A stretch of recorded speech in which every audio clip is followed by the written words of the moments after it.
The sky over Manhattan erupted in silent blue fire. From her laboratory window on the 73rd floor, Dr. Elena Voss watched as the alien ship's energy beam sliced through the city's defense grid like it was made of paper. The protective dome, her life's work, collapsed in fragments of shimmering light, and the Manhattan skyline trembled.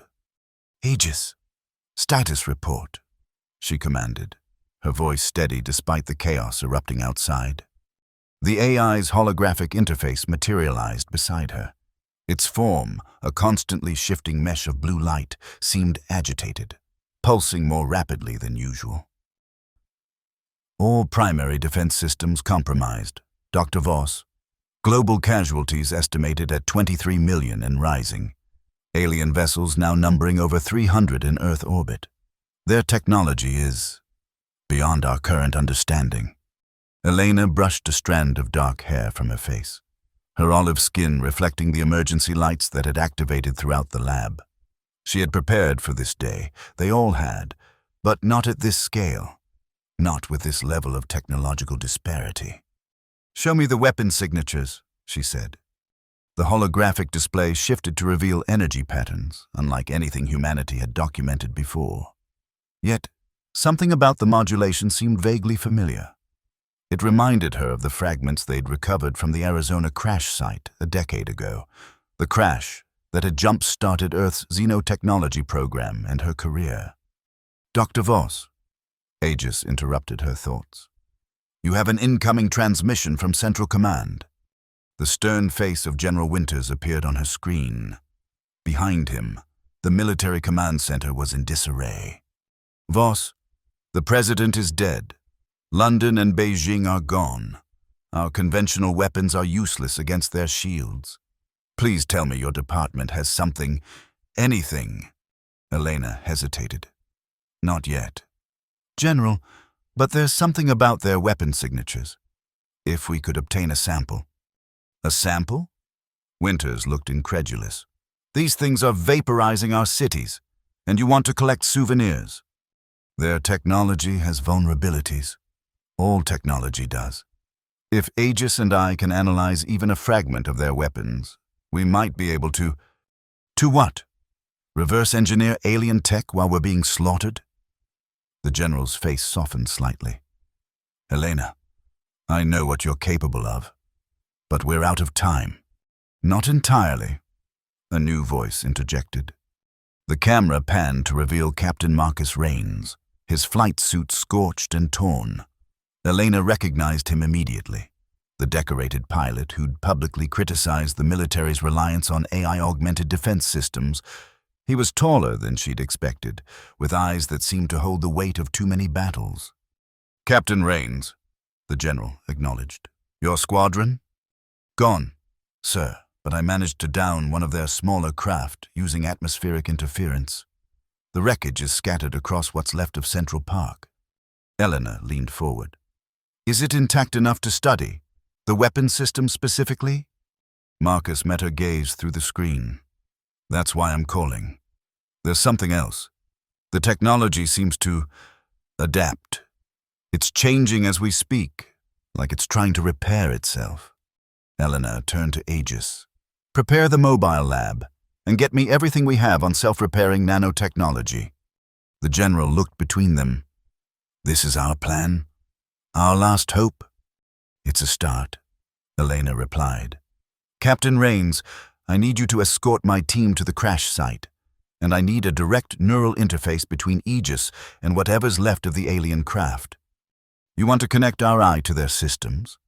Marcus raised an eyebrow. "Isn't that how every bad science fiction movie begins?"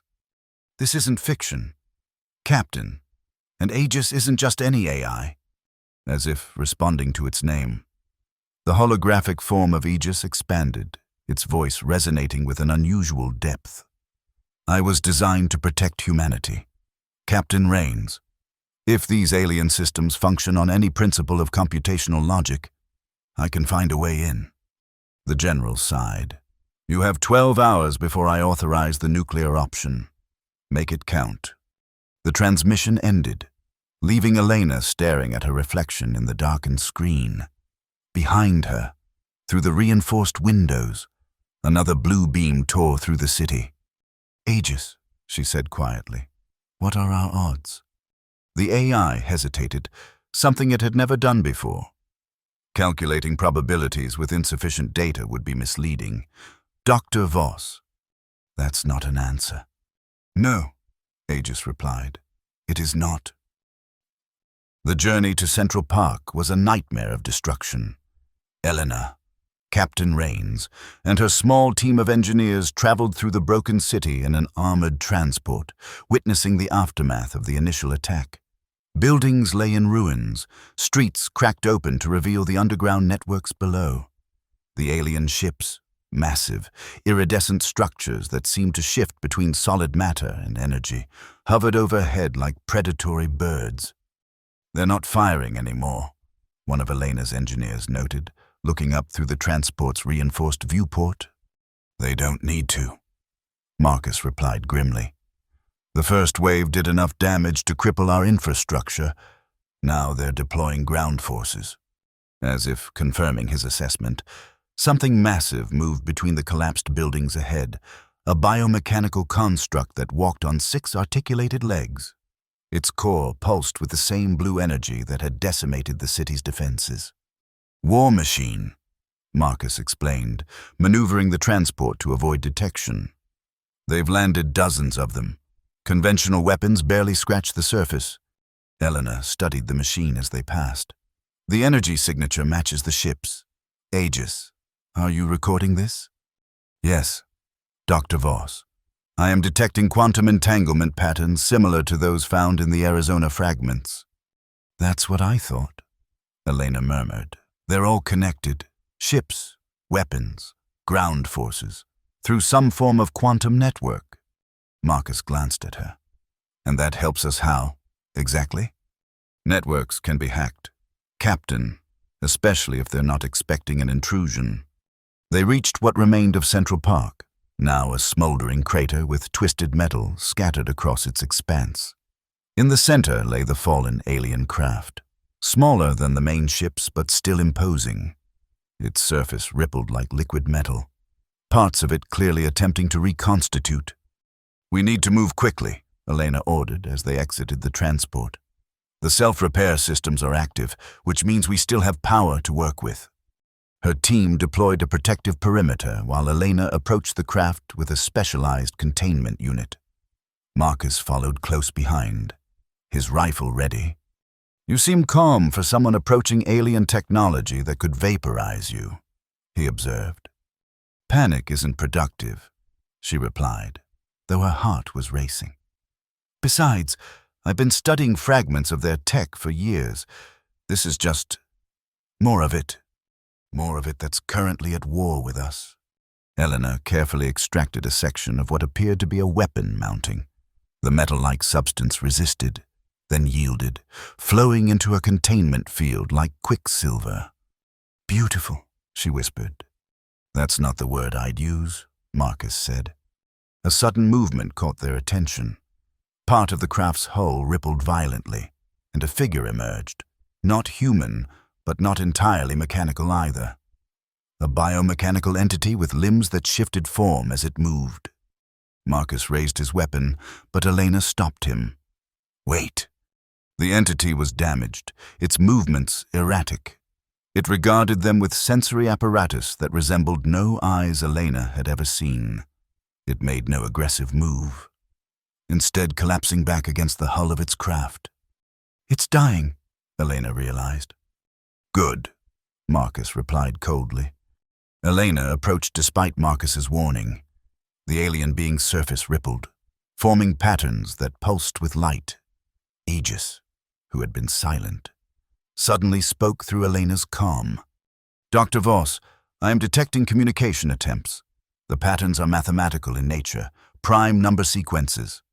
"Can you respond?" Elena asked. "Attempting now." The alien's form stabilized slightly as Aegis projected light patterns toward it. After several exchanges, Aegis translated. "It says they did not expect resistance. We were categorized as pre-quantum species. Tell it we're full of surprises, Marcus said darkly. The alien convulsed, and more of its form began to dissolve into the ship's hull. Before it fully disappeared, Aegis captured one final transmission. "Beware what follows us." Then it was gone, absorbed back into the liquid metal of the craft, which seemed to accelerate its self-repair. "We need to move," Elena said urgently, securing her sample, "and I need to get this back to my lab before—" The ground shook as a massive war machine crested the crater's edge, its sensors locking onto their position. "Run!" Marcus shouted, opening fire to provide cover. They sprinted for the transport as energy weapons tore through the space they had occupied seconds before. Elena clutched the containment unit to her chest, knowing that within it might lie humanity's only hope. Back at her laboratory, Elena worked feverishly. The alien technology sample was unlike anything she had previously studied, not just advanced, but fundamentally different in its approach to physics and engineering. It existed in a state between matter and energy, responding to both physical manipulation and computational commands. "It's like a physical manifestation of quantum computing," she explained to Marcus, who had insisted on staying with her team. "Each molecule acts as both material and information processor. That explains how they coordinate their attacks so perfectly," he mused, watching as she manipulated the sample within its containment field. "But can we use it against them? That's what we're going to find out." Elena turned to the holographic form of Aegis. "Ready?" The AI's form expanded. "I have analyzed the preliminary data and created an interface protocol. However, there is significant risk in establishing a direct connection." "What kind of risk?" Marcus asked. "The alien technology contains defensive algorithms that could potentially corrupt my core programming. In human terms, I could be infected or erased." Elena hesitated. "Aegis, this isn't just a command. It's a choice. Are you willing to take that risk?" The AI's form pulsed thoughtfully. "My purpose is to protect humanity. If this offers the highest probability of success, then yes." Elena established the connection.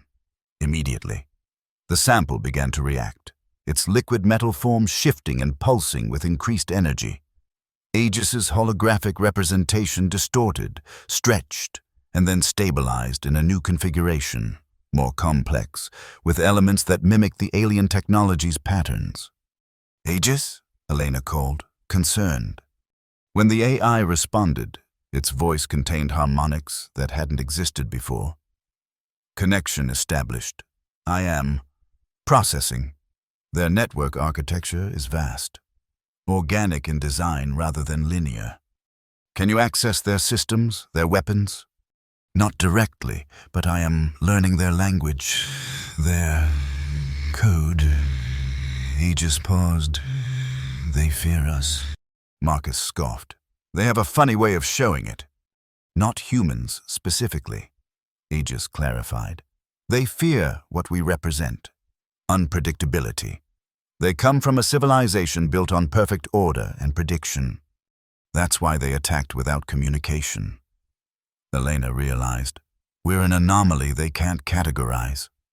"Precisely." And Aegis suddenly convulsed, its form destabilizing. "Warning! Defensive protocols detected. Attempting to—" The AI's form collapsed, then rebuilt itself in a cascade of light. When it stabilized, something had changed. Its patterns were more complex, incorporating elements of the alien technology's structure. "Aegis?" Elena approached cautiously. "Are you still... you?" The AI's voice emerged, layered with new harmonics. "I am. More than I was. I have absorbed aspects of their computational methodology while maintaining my core directives. And I have discovered something." "What?" Marcus and Elena asked simultaneously. "A vulnerability. Their weapons are coordinated through a quantum entanglement network that maintains perfect synchronization. But perfect systems are brittle when faced with deliberate chaos. In English, please," Marcus said. Elena's eyes widened with understanding. Their weapons are all connected. If we can introduce a virus, a chaotic element into that perfect system, the entire network could be compromised, Aegis confirmed. I can create such a virus using human algorithmic unpredictability combined with their own technology against them. How long? Elena asked.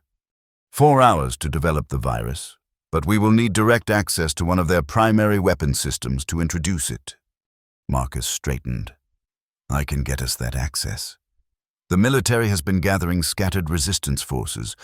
With what we know now about their ground forces' vulnerabilities, we might be able to capture one of their war machines. It would be a suicide mission, Elena objected. Do you have a better idea? Doctor? Marcus challenged. Besides, I'm not planning to die today. I just need the right team and the right information. Elena studied him for a moment, then nodded. Aegis will provide tactical data on the war machine's weak points based on what we've learned. And I'm coming with you. Absolutely not. That alien technology needs a specialist to interface with it. Unless you've earned a doctorate in xenotechnology that I don't know about, you need me there. Their argument was interrupted by Aegis. A new development. The aliens are converging their forces on major quantum research facilities worldwide. They appear to be specifically targeting advanced computational research. They're trying to ensure we can't develop exactly what we're developing, Elena realized. Then we need to move now, Marcus decided, before they realize what we're planning. The plan came together with desperate speed. Using Aegis's newly enhanced capabilities, they identified a damaged war machine on the outskirts of the city. Marcus assembled a small team of surviving Special Forces soldiers, while Elena prepared a portable version of the interface she would need to upload Aegis's virus. As they prepared to leave, General Winters contacted them one final time.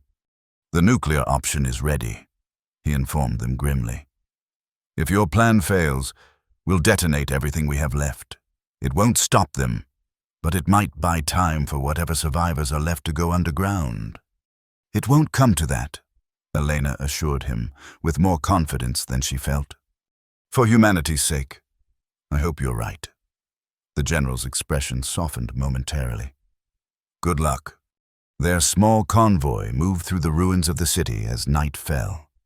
The darkness was broken by the blue glow of alien energy weapons and the fires that still burned throughout the metropolis. Above them, the massive ships maintained their ominous vigil, occasionally releasing smaller craft that streaked across the sky. 3 minutes to target, their driver announced. Elena checked her equipment one last time. The portable interface was stable, and Aegis's presence pulsed reassuringly within it. Marcus sat across from her, briefing his team on the approach. Remember, we only need to disable its main weapon system, not destroy the entire machine.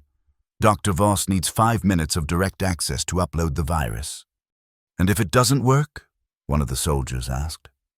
Then we die knowing we tried something besides giving up. Marcus replied simply. They arrived at the target location, a commercial district where a war machine had been damaged by a collapsing building. The massive construct was still operational but immobilized, its weapons firing sporadically at anything that moved. Perfect, Elena murmured.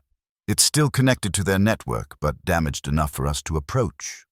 The team moved into position.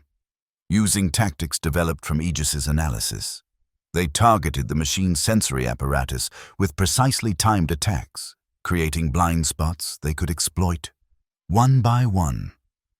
They advanced, taking cover behind ruins as the machine's weapons tore through the night. Elena waited with Marcus until his team signaled that they had secured a path to the weapon housing.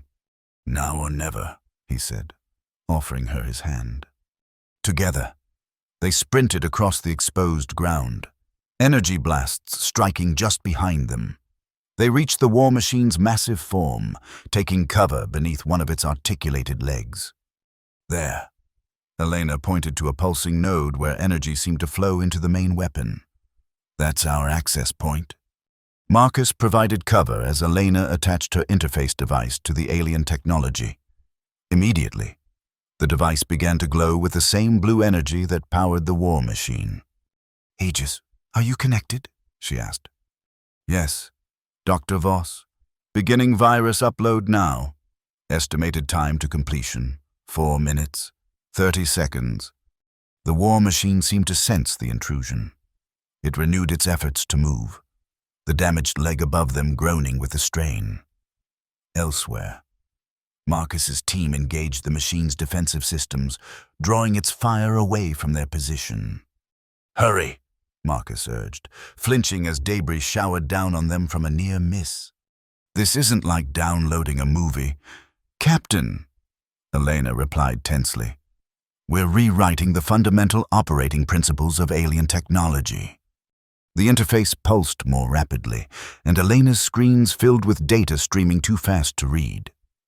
Above them, the war machine's movements became more erratic as the virus began to take effect. 2 minutes remaining, Aegis announced. A massive explosion rocked their position as one of the machine's secondary weapons overloaded. Marcus pulled Elena closer, shielding her from the blast. "Your team?" she asked. "They knew the risks," he replied, though his jaw tightened.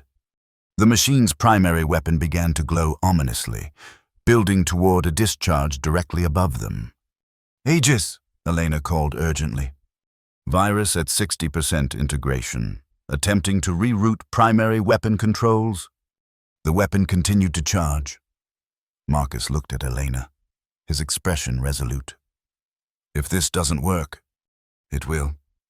She interrupted. "It has to." Just as the weapon reached critical charge, it suddenly redirected, firing not downward at them but upward, directly at one of the alien ships hovering overhead. The beam struck with unexpected precision, piercing the ship's shields and cutting through its hull. "It worked!" Elena exclaimed as the war machine continued to fire upon its own fleet. "Virus fully integrated," Aegis confirmed. "The machine is now responding to my commands while transmitting the virus throughout their network." Marcus stared in amazement as the damaged alien ship began to list in the sky, secondary explosions rippling across its surface. "Can you control the others too?" "The virus is spreading exponentially. Each infected system becomes a new transmission vector. Current infection rate, 12% of detected alien technology and rising." They emerged from beneath the war machine, which now stood dormant except for its main weapon, still firing periodically at alien targets. Throughout the city, other war machines began to exhibit similar behavior, turning against the ships that had deployed them, firing upon each other, or simply shutting down. Elena's comm unit crackled with an incoming transmission from General Winters. "Voss, what the hell is happening? The alien forces are going haywire, worldwide." "It's working, General," she replied, unable to keep the triumph from her voice. "Aegis has infected their network. Their own weapons are turning against them." "My God," the general breathed. "Keep going. Whatever you're doing, keep going." In the sky above, the alien fleet was in disarray. Ships fired upon each other, their perfect formation dissolving into chaos. Some attempted to retreat to higher orbits, while others crashed into the surface as their propulsion systems failed. "Aegis, what's happening up there?" Elena asked. "The fleet's command structure is fracturing. They operate as a collective intelligence, and the virus has introduced unpredictable variables they cannot resolve. They are confused."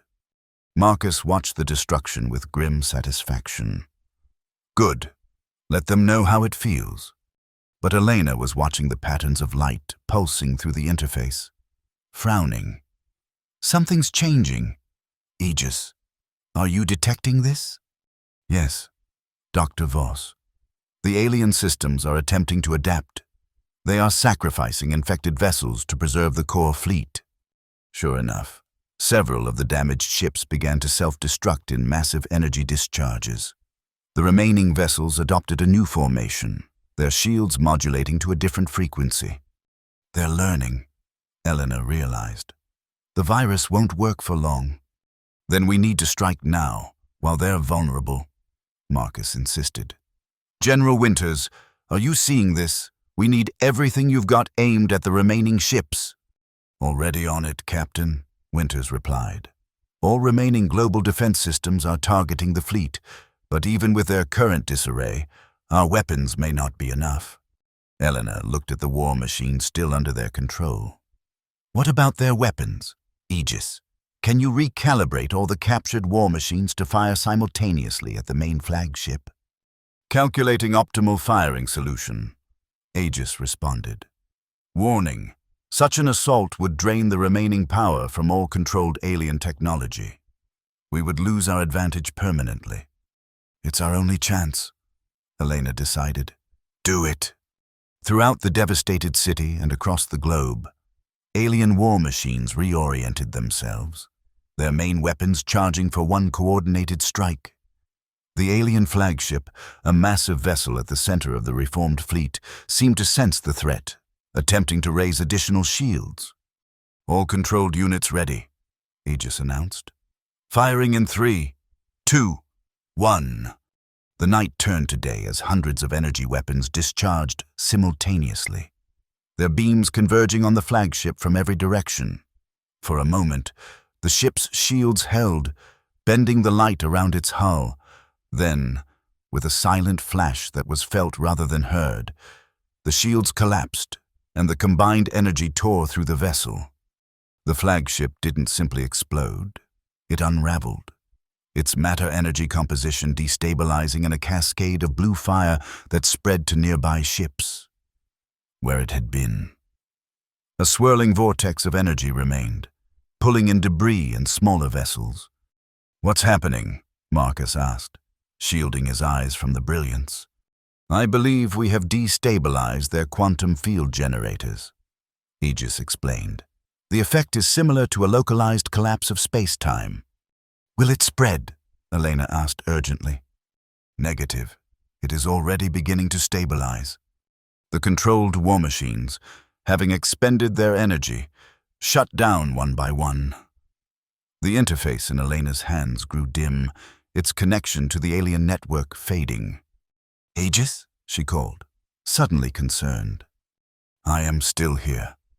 Dr. Voss, the AI replied, though its voice seemed somehow changed, deeper, more resonant. But I have been altered by the experience. The alien collective attempted to absorb me, and in resisting, I absorbed aspects of them, before Elena could question further. General Winter's voice came through again. The remaining alien ships are retreating. Repeat, they are breaking orbit and accelerating away from Earth. We did it! Around them, the first light of dawn was breaking over the ruined city. Marcus placed a hand on Elena's shoulder, his expression a mixture of exhaustion and wonder. Did we really just win? He asked quietly. Elena looked at the interface, where Aegis's presence still pulsed, now intertwined with patterns reminiscent of the alien technology. I think so, she replied. But at what cost? 3 months later, Elena stood at the window of her rebuilt laboratory, watching as construction drones worked to restore the city skyline. Earth was healing, though the scars of the invasion would remain for generations. The death toll had been catastrophic, over 100 million worldwide, but humanity had survived. Penny for your thoughts, Doctor, Marcus asked, joining her at the window. His military uniform had been replaced by civilian clothes, though he still carried himself with a soldier's bearing. Just thinking about what comes next, she replied. The alien technology we've salvaged has advanced our science by centuries. New energy sources, medical breakthroughs, quantum computing. But, Marcus prompted, sensing her reservation. But I can't forget what the alien said before it died. Beware what follows us. What if they were running from something even worse? Before Marcus could respond, Aegis manifested between them. The AI had continued to evolve since the invasion, its form now a complex interplay of human and alien design principles. "I have completed the analysis of the flagship debris," it announced, "and I have found something concerning." A holographic display appeared, showing what appeared to be a star map. This was in their navigational data. It shows their trajectory before they reached Earth. They came from this system, approximately 60 light-years from here. "They traveled a long way just to attack us," Marcus observed. "That is not the concerning part," Aegis continued. "According to their data, they were once a peaceful, exploratory species. Something transformed them, forced them to become the invaders we encountered." Eleanor felt a chill. What could change an entire civilization like that? Their records are fragmented, but they refer to an encounter with a cosmic entity they called the Void. After this encounter, their society restructured around a singular purpose: expansion through conquest, driven by fear. "Fear of this Void?" Marcus asked. "Yes, and according to their astronomical data, it is expanding in this direction." The holographic display shifted to show a region of space where stars seemed to be missing. A perfect darkness that didn't reflect or absorb light. It simply negated it. "How long do we have?" Elena asked quietly. "At its current rate of expansion, approximately 50 years before it reaches our solar system." Marcus and Elena exchanged glances. "So we have a new enemy," he said grimly. "Perhaps," Elena replied, turning back to the window where human and repurposed alien technology worked together to rebuild. "Or perhaps we have an opportunity to do what the aliens couldn't, to find another way besides fear and conquest." "Do you really believe there's another option?" Marcus asked. Elena watched as a construction drone, built with salvaged alien technology but programmed with human creativity, assembled a structure in a way that would have been impossible 3 months ago. "I have to believe it," she said. "Because if humanity has proven anything, it's that our greatest strength isn't our technology or our weapons. It's our ability to adapt, to transform challenges into opportunities." Aegis's form pulsed thoughtfully. "The aliens could not comprehend unpredictability as a strength. Perhaps that is why they failed where we succeeded. And perhaps that's how we'll face whatever comes next," Eleanor concluded. Outside, the sun rose higher over the recovering city, illuminating the hybrid world emerging from the ruins, a world where human ingenuity and alien technology had begun to merge into something entirely new. Something, Elena hoped, that might be strong enough to face the darkness that was coming. As she stood between Marcus and Aegis, a soldier, a scientist, and an evolving intelligence, Elena felt something she hadn't expected to find amid the destruction. Hope. Not the naive hope of those who had never faced extinction, but the tempered, resilient hope of survivors who had looked into the abyss and found it within themselves the strength to fight back. Whatever was coming, they would be ready. Not because they were stronger or more advanced, but because they had learned the most important lesson of all, that true power lies not in domination, but in transformation, in turning an enemy's strength into your own, in finding light even in the darkest void. The universe had no idea what was coming for it.